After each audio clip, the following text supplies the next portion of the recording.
Aboard to our second session for Adobe Apps for Education today. This session will be focusing on virtual 3D backgrounds using After Effects. And our presenter today is Jason Carthew. Jason is a multimedia guru and head teacher of secondary studies at Crestwood High School in western suburbs of Sydney. And Jason is the person I always go to for these sorts of things, so I'm really feeling really comfortable that he's leading you through some great learning today. For those watching the YouTube video, you can grab the links for this that Jason is using via the link that's in the little information area of the video. For those that are with us today, you can see the edX activity that has those links there for you, and this is where the recording can be found as well, so you might like to favorite that. So I think without too much further ado, Jason, I am going to head over to you.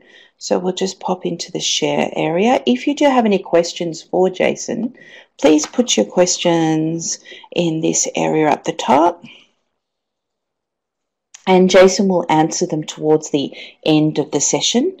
And just know that this is being recorded, and we will send out a link to the recording and also put it in that edX activity within the next, at the latest a week, hopefully within the next day or so.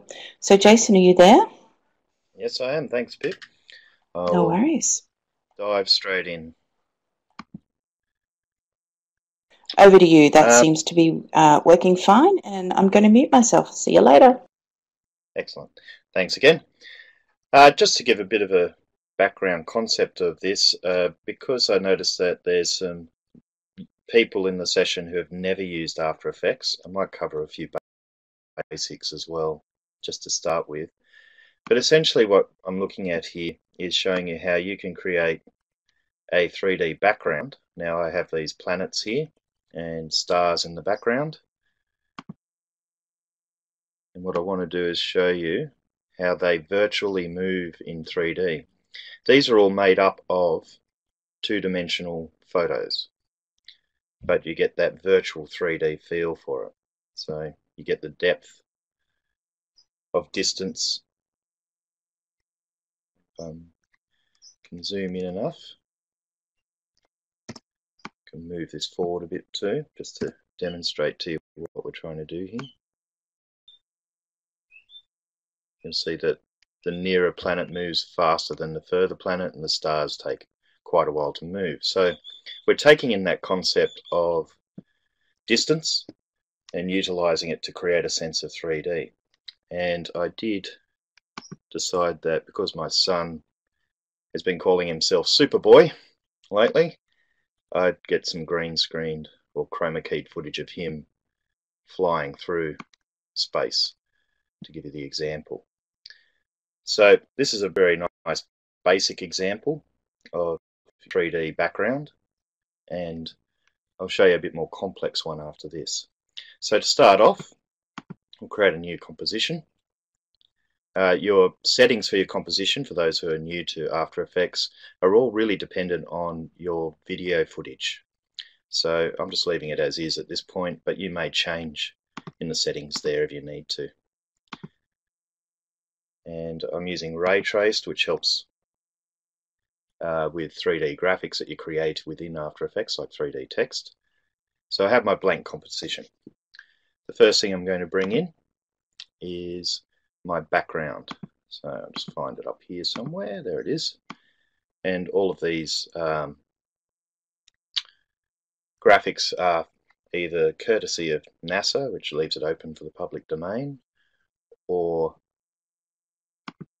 from Creative Commons. So I'll get my planet, just to show two-dimensional to start with. So I've got these objects here. Not much I can do with it at this point. So the first thing we need to do is mask out our planets, and you can do that a couple of different ways. Whenever you double click on a piece, it takes you into their individual layer. And I'm just going to create a basic circle, and it automatically turns into a mask. which means when I go back to the composition, you'll see that the planet is got a transparent background. Okay, so there's one, and we'll get the other one. So apologies for those who already know this part of it, but I just thought I should cover it for those who are a bit new to After Effects. Okay, so it's a very rough cut. Obviously you can make sure you either use Photoshop or something else, Fireworks, to remove those backgrounds perfectly and play around with your images as well. Okay, so I've got my two planets. Just collapse these. Now at this point it's still two-dimensional, so I can't really use it in 3D space. You could sort of do a fake 3D essentially by changing size of these things, but it's not going to work the way we want it to work. So what we need to do is go down into our layers, and you'll see this little cube, which is the 3D layer, and all of our objects into 3D layers. Now I'm in two views at the moment. You're probably, when you first go into After Effects, finding that it looks like this, which isn't very helpful. So we change our view to two views, and when I select one layer, so you can either select over here or on the timeline, I'm now working with those stars, as you can see there. So I'm going to select this area here on the left, and because the reason for that is I want to push back my stars. So this is going backwards, it's like a top view.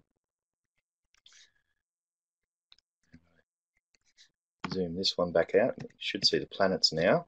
The reason the planets disappeared was that they were on exactly the same plane, so they didn't have any distance between them and the stars. And I can click on this one. Now you can use the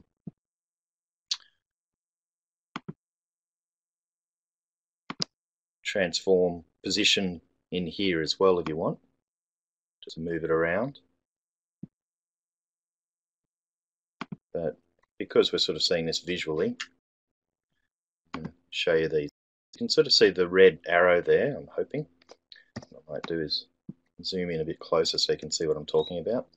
We've got our Z, Y, X axes that we can move around as we want. So grab that. And you'll see when I hover over it, there's the Z axis. So I'm moving this planet back.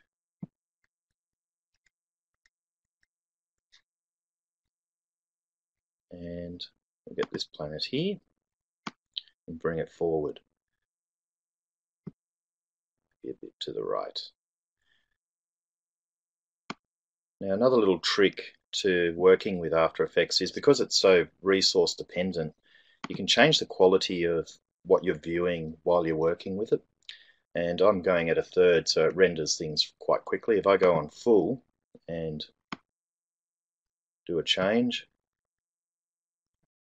well, at the moment it's going fast, but you'll find it starts lagging and you're waiting quite a while. Oh, there you go, it is demonstrating it for me, to render it.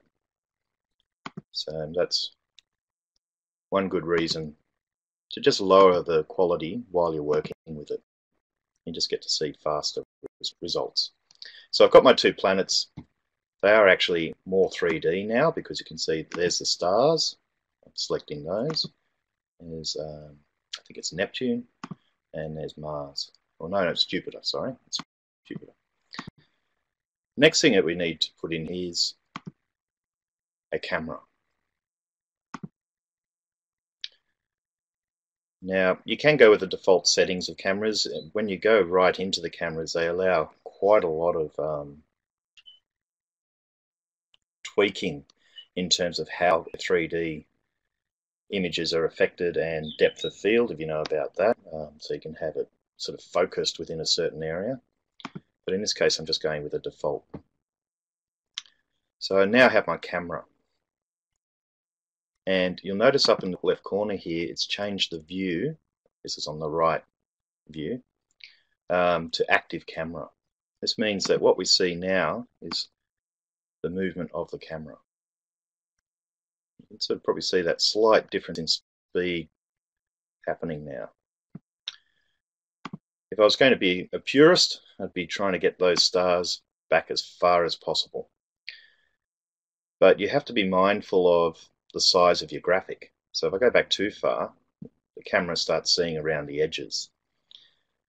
Now I might resize it because it doesn't really matter if it's a little lower in resolution. So we just go down, scale it up. And if I zoom out of the top view, you'll see that I can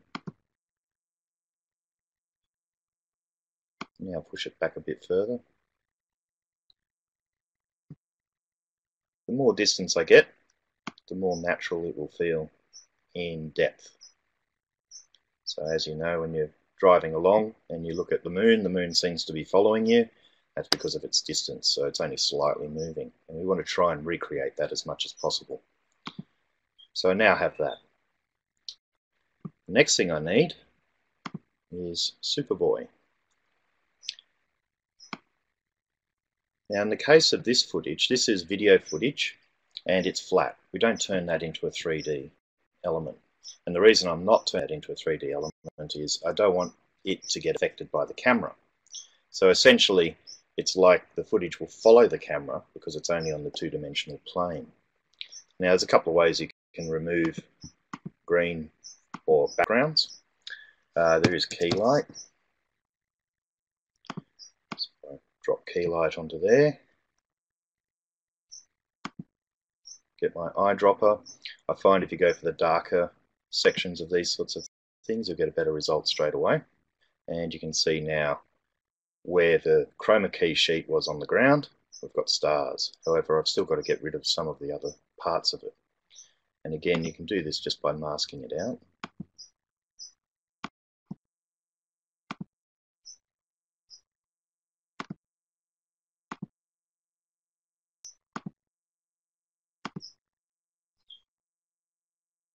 And now we've got...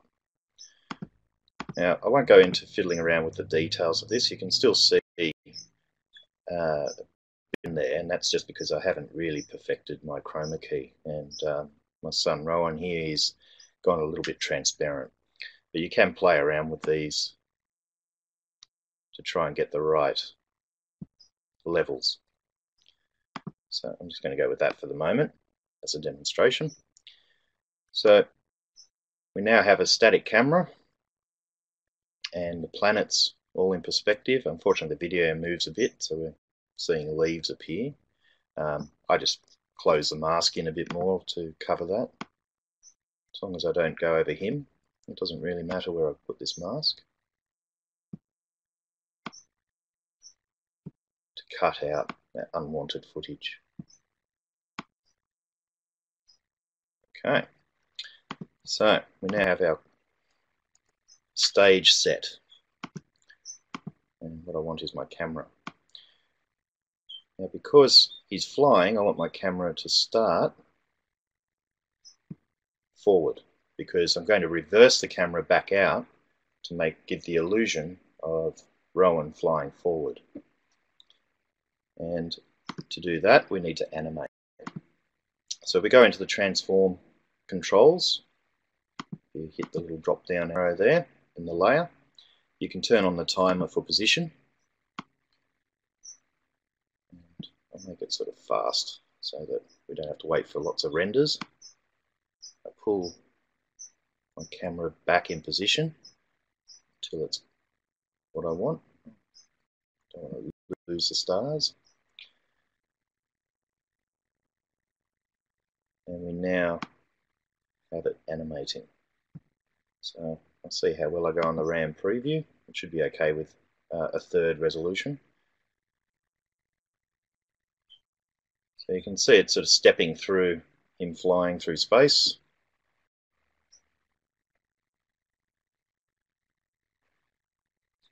And past that first planet.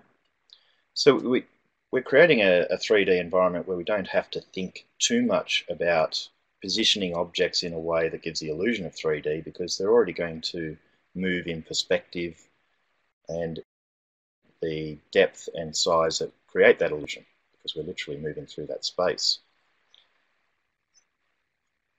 So there's a nice quick virtual environment, 3D environment, and it's pretty much the keys to creating effective 3D objects. Now obviously I could make these, say, a series of arches. So if you had a photo of an archway with another archway and another archway, you just send them off in different depths and sizes, and you can make it look like you're walking through those archways.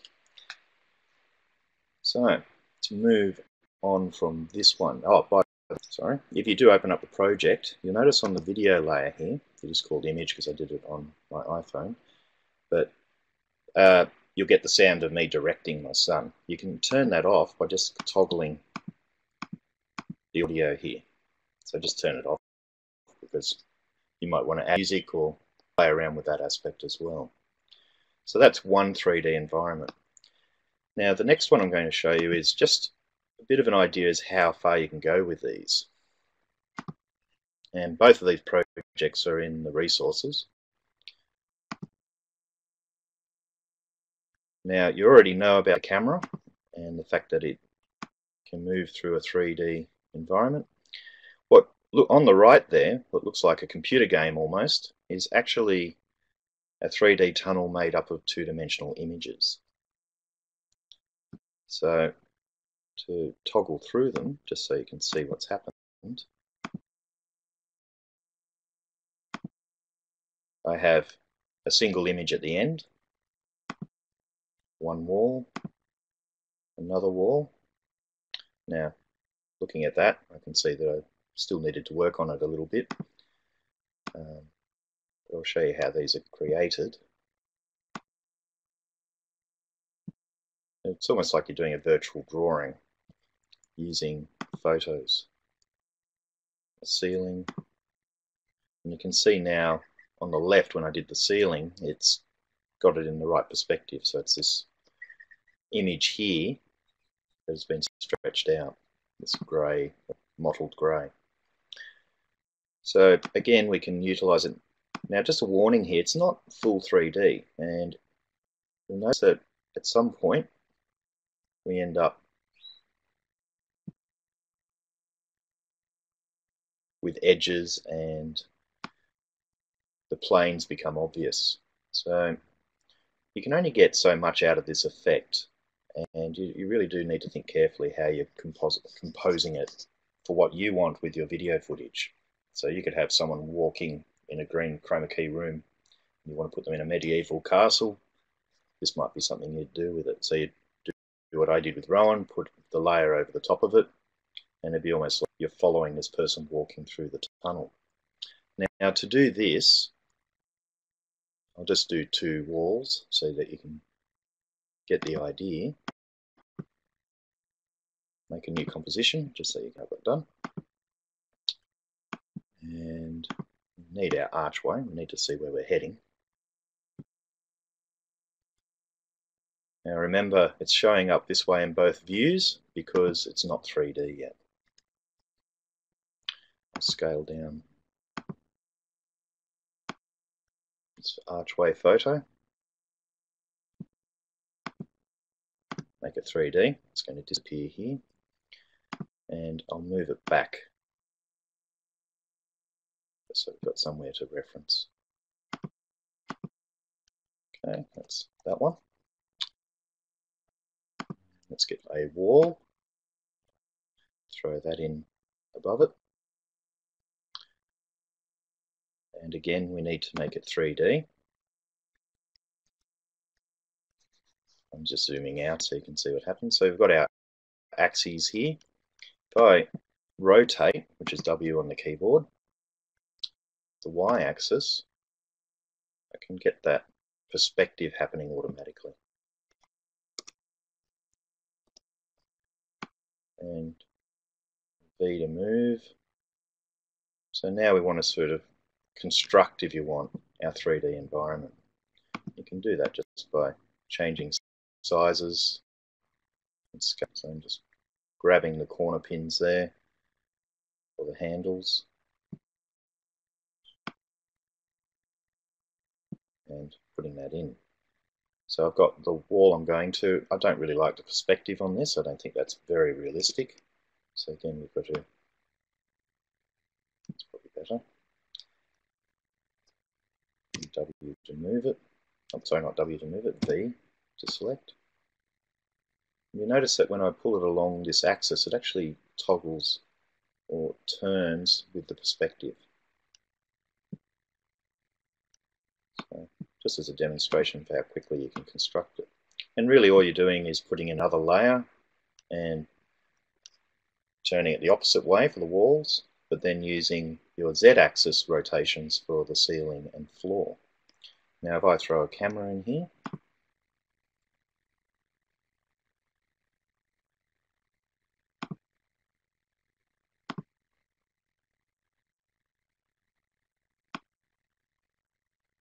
and so you get that sense of movement now. Okay, I'm mindful of time here, so I'll come back into the room and see if there's any questions.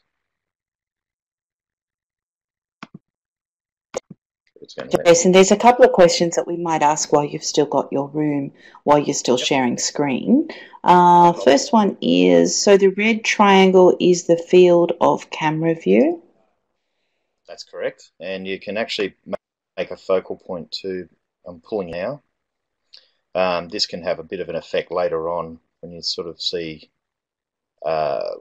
focus and depth of field, if you do play with those points. But yes, that's right.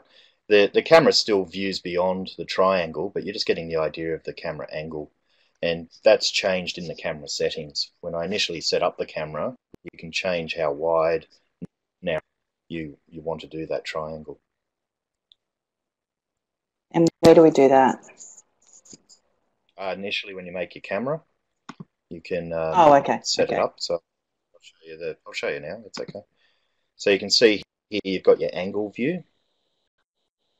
So you can change that to be quite wide. That'd be a bit strange, 180-degree camera angle. But you also get your film size, your focal length as well, if you want to start playing with focus distances and depth of field.